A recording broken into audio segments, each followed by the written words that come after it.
बिहार शिक्षक भर्ती 2023 हेतु टुडे की सीरीज में आप सभी का अभिनंदन है। जी हाँ मित्रों, टुडे की सीरीज बिहार की सिंचाई परियोजना को लेकर के है, जिसमें बीपीएससी एग्जाम द्वारा लगभग 2 अंक के प्रश्न पूछे जाते हैं। तो उन सभी विद्यार्थियों हेतु टुडे की सीरीज बेहद इंपॉर्टेंट होने वाली है, जो बिहार शिक्षक भर्ती 2023 एवं बीपीएससी एग्जाम हेतु तैयारी कर रहे हैं।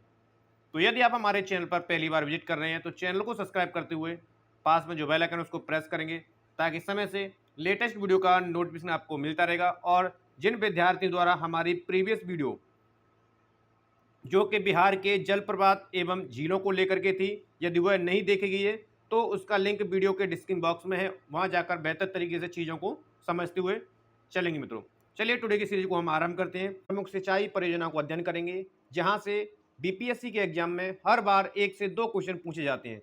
तो ये आंकड़े जो हैं 2020-21 के अकॉर्डिंग हैं, और बिहार की प्रमुख सिंचाई परियोजना को हम 3 भागों में डिवाइड करेंगे।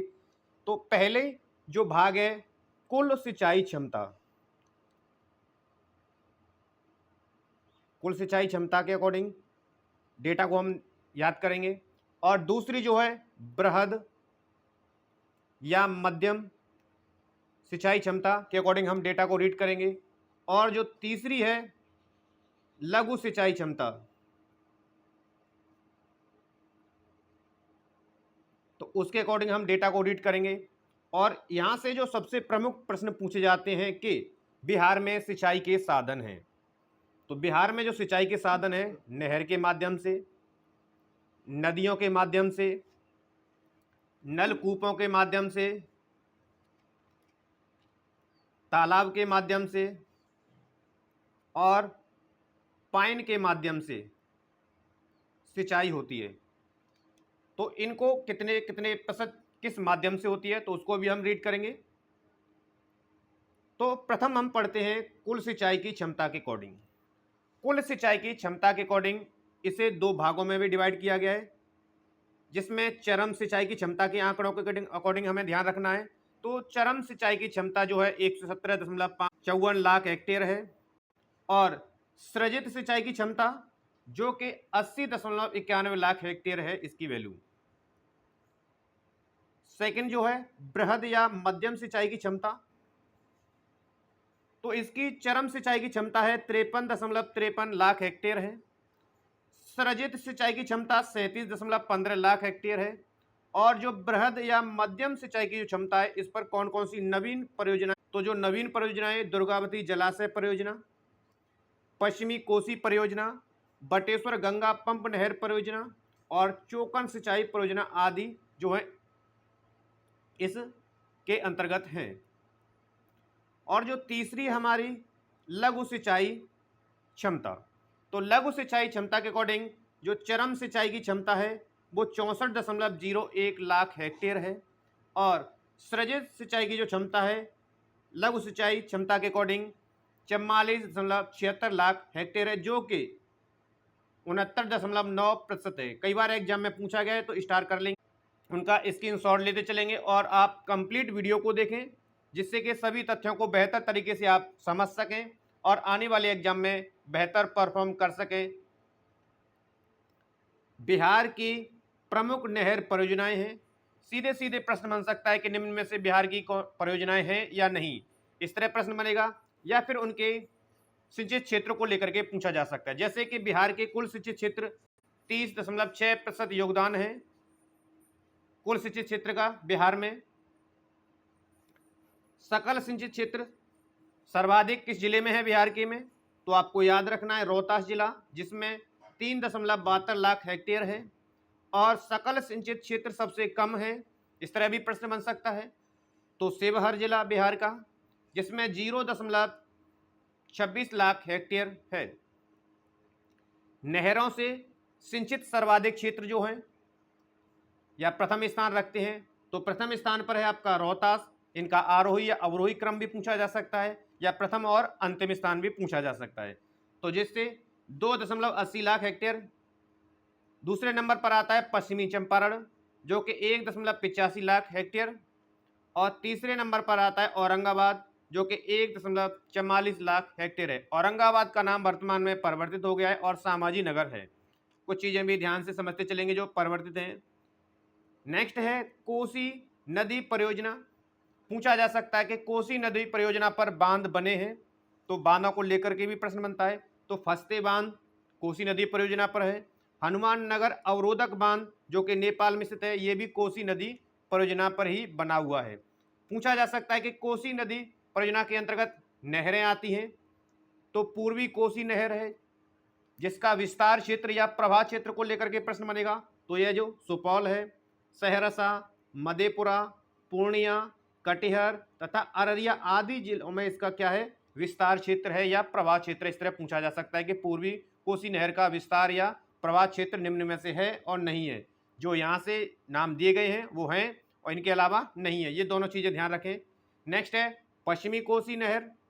पश्चिमी कोसी नहर का प्रवाह क्षेत्र या विस्तार क्षेत्र पूछा जाएगा, तो दरभंगा तथा मधुबनी इसका प्रवाह क्षेत्र है। नेक्स्ट है चतरा नहर, जिसका प्रवाह क्षेत्र या विस्तार क्षेत्र नेपाल का मोरांग क्षेत्र है। गंडक नदी परियोजना पूछा जा सकता है, तो इसकी मुख्य पश्चिमी नहर है। इसकी लंबाई को लेकर के प्रश्न बन सकता है, तो 200 किलोमीटर इसकी लंबाई है। मुख्य पश्चिमी नहर जो कि गंडक परियोजना के अंतर्गत है, और इसका विस्तार क्षेत्र जो है उत्तर प्रदेश, बिहार एवं नेपाल है। पूछा जा सकता है कि गंडक नदी परियोजना की मुख्य पश्चिमी नहर का विस्तार क्षेत्र है, तो आपको जवाब होना चाहिए उत्तर प्रदेश, बिहार एवं नेपाल में इसका विस्तार क्षेत्र है। गंडक नदी परियोजना के अंतर्गत मुख्य पूर्वी नहर है, तो इसकी लंबाई पूछी जा सकती है, तो इसकी लंबाई जो है 293 किलोमीटर है। किस नाम से इसे जाना जाता है यह भी पूछा जा सकता है, तो इसका जो अन्य नाम है वो तिरहुत नहर है। पूछा जा सकता है कि गंडक नदी परियोजना के अंतर्गत किस नहर का नाम तिरहुत नहर है, तो मुख्य पूर्वी नहर का नाम तिरहुत नहर है। इसके विस्तार क्षेत्र को लेकर के प्रश्न बन सकता है, तो इसका जो विस्तार क्षेत्र है मुजफ्फरपुर है, वैशाली है, पश्चिमी चंपारण एवं समस्तीपुर इसके विस्तार क्षेत्र हैं। मुख्य पूर्वी नहर जो कि गंडक नदी परियोजना के अंतर्गत है। नेक्स्ट है सोन नदी परियोजना। यह जो परियोजना है सबसे पुरानी और आधुनिक नहर परियोजना के अंतर्गत आती है, जिसकी स्थापना 1876 ईस्वी में हुई थी। उद्गम क्षेत्र को लेकर के प्रश्न बन सकता है कि सोन नदी परियोजना का उद्गम क्षेत्र है, तो डेरी जो कि रोहतास जिले में आता है बिहार के में, इससे निकली हुई प्रमुख नहरें हैं। इस तरह भी प्रश्न बन सकता है, तो इसकी जो प्रमुख नहरें हैं पश्चिमी सोन नहर जिसका उद्गम स्थल है, यह प्रश्न बन सकता है कि पश्चिमी सोन नहर का उद्गम स्थल है। टेहरी सोन नदी का बायां तट इसका उद्गम स्थल है। पूछा जा सकता है कि पश्चिमी सोन नहर के लाभान्वित जिले हैं या प्रवाह क्षेत्र है या विस्तार क्षेत्र है। इस तरह 3 प्रश्न बन सकते हैं, तो इसके लाभान्वित जो जिले हैं रोहतास है, भभुआ, भोजपुर, बक्सर। ऑप्शन में दे करके पूछा जा सकता है कि पश्चिमी सोन नदी से लाभान्वित जिले हैं, तो ऑप्शन में दिए जाएंगे, इनमें से एक होगा, और जो नहीं है वो इसके नहीं है। पूर्वी सोन नहर पूछा जा सकता है कि पूर्वी सोन नहर का उद्गम स्थल है, तो बरून सोन नदी की जो है सोन नदी का दाहिना तट है, वहाँ से यह उद्गमित होती है पूर्वी सोन नहर। इसकी लंबाई है तो 126 किलोमीटर पूर्वी सोन नहर की लंबाई है। इसका मुहाना को लेकर के प्रश्न बन सकता है, तो इसका मुहाना जो है गंगा पटना के निकट इसका मुहाना है गंगा नदी पर पूर्वी सोन नहर का। पूर्वी सोन नहर से लाभान्वित जिले हैं, इस तरह प्रश्न बन सकता है, तो औरंगाबाद, गया, जहानाबाद, अरवल या पटना, ये जो हैं इससे लाभान्वित जिले हैं। या पूछा जा सकता है कि प्रवाह क्षेत्र है सोन नदी का, तो भी यही आंसर होगा। त्रिवेणी नहर, इसका निर्माण पूछा जा सकता है कि त्रिवेणी नहर का निर्माण हुआ था, तो 1907 ईस्वी में इसका निर्माण हुआ था। इसका उद्गम स्थल को लेकर के पूछा जा सकता है कि त्रिवेणी नहर का उद्गम स्थल है, तो गंडक नदी, त्रिवेणी, पश्चिमी चंपारण जिला इसका उद्गम स्थल है। इससे लाभान्वित जिले हैं, या पूछा जा सकता है सीधे के सीधे नाम देकर के त्रिवेणी नहर के लाभान्वित जिले हैं, तो आपको जवाब देना है पश्चिमी चंपारण जो है त्रिवेणी नहर का लाभान्वित जिला है। और प्रमुख सिंचाई की परियोजना है जो कि सीधे के सीधे पूछी जाती हैं, जिसमें से चंदन जलाशय योजना, तो इससे लाभान्वित जिले हैं भागलपुर और बांका है, पूछा जा सकता है कि चंदन जलाशय योजना से लाभान्वित जिले या प्रवाह क्षेत्र है, क्या बिहार के किन जिलों में इसका प्रवाह क्षेत्र है? तो भागलपुर और बांका। भदुआ जलाशय योजना, तो इससे लाभान्वित जो जिले हैं बिहार के भागलपुर, बांका, मुंगेर है। मुसाखंड सिंचाई परियोजना, इससे लाभान्वित बिहार का जिला है, तो कैमूर इससे लाभान्वित बिहार का जिला है। नेक्स्ट है तिऊर एवं ढाका नहर परियोजना। तिऊर एवं ढाका नहर परियोजना से लाभान्वित जिला है, सीधे के सीधे प्रश्न पूछा जाता है, तो आपका जवाब आएगा पूर्वी चंपारण, जो कि तिऊर एवं ढाका नहर परियोजना से लाभान्वित है। इसका उद्गम स्थल है, यदि इस तरह प्रश्न बनेगा तो ललबकिया एवं तिऊर नदी, जो कि गंडक नदी की सहायक नदी है, तो ललबकिया जो नदी है इसका उद्गम स्थल है, और यह जो है गंडक नदी की सहायक नदी है। नेक्स्ट है कमला नहर, पूछा जा सकता है कि कमला नहर का उद्गम स्थल है, तो कमला नदी जो कि दरभंगा जिले के उत्तर प्रमुख लाभान्वित जिले हैं कमला नहर से, तो इसका जो प्रमुख लाभान्वित जिला है मधुबनी कमला नहर से लाभ प्राप्त करता है इसके जल से। नेक्स्ट है सकरी नहर। सकरी नहर का निर्माण हुआ था, तो 1950 में सकरी नहर का निर्माण हुआ था। इसके उद्गम को लेकर के प्रश्न बन सकता है कि सकरी नहर का उद्गम स्थल है, तो सकरी नदी ही इसका उद्गम है, सकरी नहर का।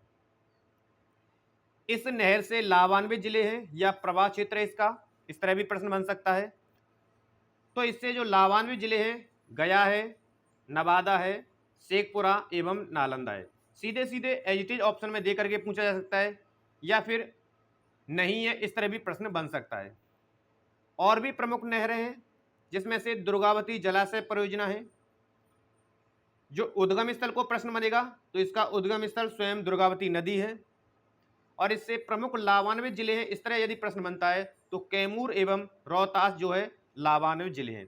अब आपको प्रश्न देकर के इस तरह भी पूछा जा सकता है कि कैमूर एवं रोहतास जिले किस परियोजना के लाभान्वित जिले हैं, तो ऑप्शन में देखना है दुर्गावती जलाशय परियोजना है तो दुर्गावती होगी, और अन्य परियोजनाओं को भी देखना है कि कौन कौन सी परियोजनाएं जो हैं कैमूर और रोहतास को भी लाभान्वित कर रही हैं, तो ये भी चीज़ें हमें देखनी है ऑप्शन की उपलब्धता के अकॉर्डिंग।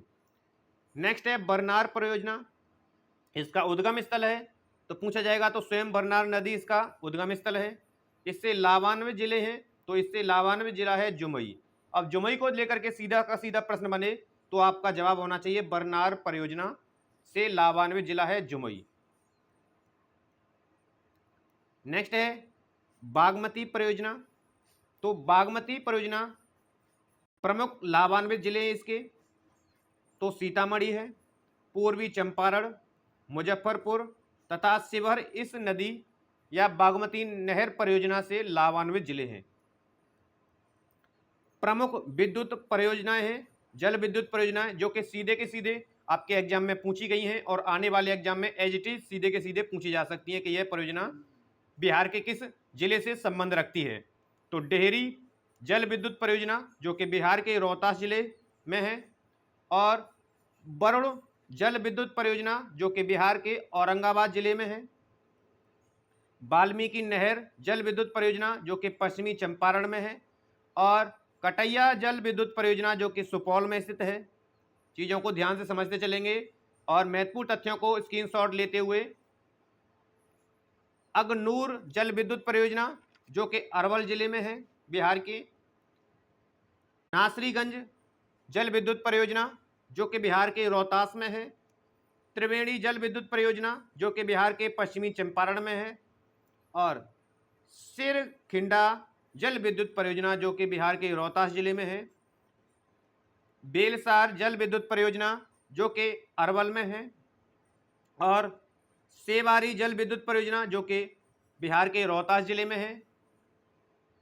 जैनगरा विद्युत परियोजना जो कि बिहार के रोहतास जिले में है। यहां से प्रश्न सीधे के सीधे पूछा जाता है कि बिहार में नलकूप से सिंचाई का प्रतिशत है, तो कुल सिंचित क्षेत्र का यह जो है 63.9% जो है नलकूप के माध्यम से सिंचाई की जाती है बिहार राज्य में। चीज़ों को ध्यान से समझेंगे, एज इट इज सीधे के सीधे कई बार यह प्रश्न बना है नलकूप को लेकर के। और पूछा जा सकता है कि सर्वाधिक सिंचाई जो है घटते क्रम या बढ़ते क्रम में जो कि नलकूप के माध्यम से होते हैं, बिहार के कौन से जिले हैं? तो प्रथम नंबर पर आता है समस्तीपुर है, दूसरे नंबर पर सीतामढ़ी, तीसरे नंबर पर आता है कटिहार और चौथे नंबर पर आता है पूर्वी चंपारण। तो ये घटते क्रम में, यानी कि सबसे पहले बड़ा, फिर उससे छोटा, फिर उससे छोटा, फिर उससे छोटा, सिंचित क्षेत्र के मामलों में ये चीजें ध्यान रखें। इसी तरह घटते क्रम ना देकर के प्रश्न आपको आरोही या अवरोही क्रम में भी पूछ सकता है, तो चीजों को ध्यान से याद रखें। यहां से तालाब को लेकर के भी एज इट इज प्रश्न बना है कि कुल बिहार के कुल सिंचित क्षेत्र का तालाब के माध्यम से सिंचाई प्रतिशत है। तो 1.90% जो है बिहार के कुल सिंचित क्षेत्र का तालाब से सिंचाई की जाती है बिहार राज्य में, 1.90%।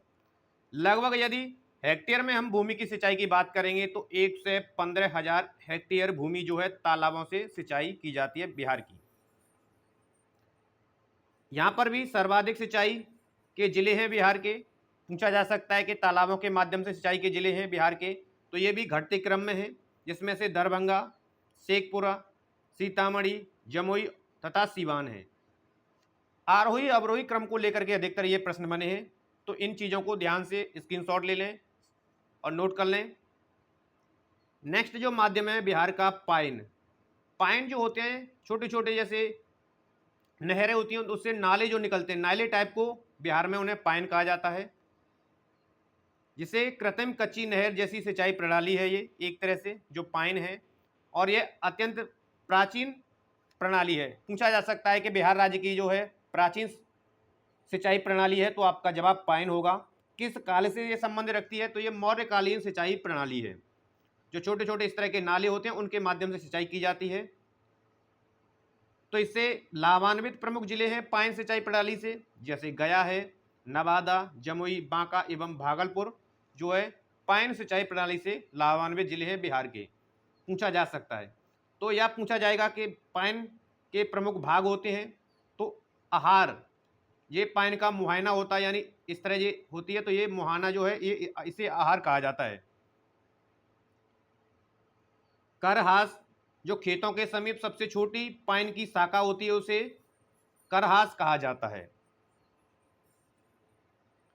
तो ये थे मित्रों टुडे की सबसे अहम और सिलेक्टेड बिहार की प्रमुख सिंचाई परियोजनाओं को लेकर के टुडे की हमारी सीरीज, जो कि आप सभी के लिए बेहद इंपोर्टेंट रही है। सीरीज इंपोर्टेंट रही है तो वीडियो को लाइक और शेयर करेंगे। चैनल को अभी तक सब्सक्राइब नहीं किया तो चैनल को आप सब्सक्राइब कर लीजिए, ताकि बेहतर तरीके से रिवीजन और तैयारी बनी रहे। मिलते हैं मित्रों हम नेक्स्ट वीडियो के साथ, तब तक आप सभी लोगों को नमस्कार है, पढ़ते रहिए, मस्त रहिए, धन्यवाद।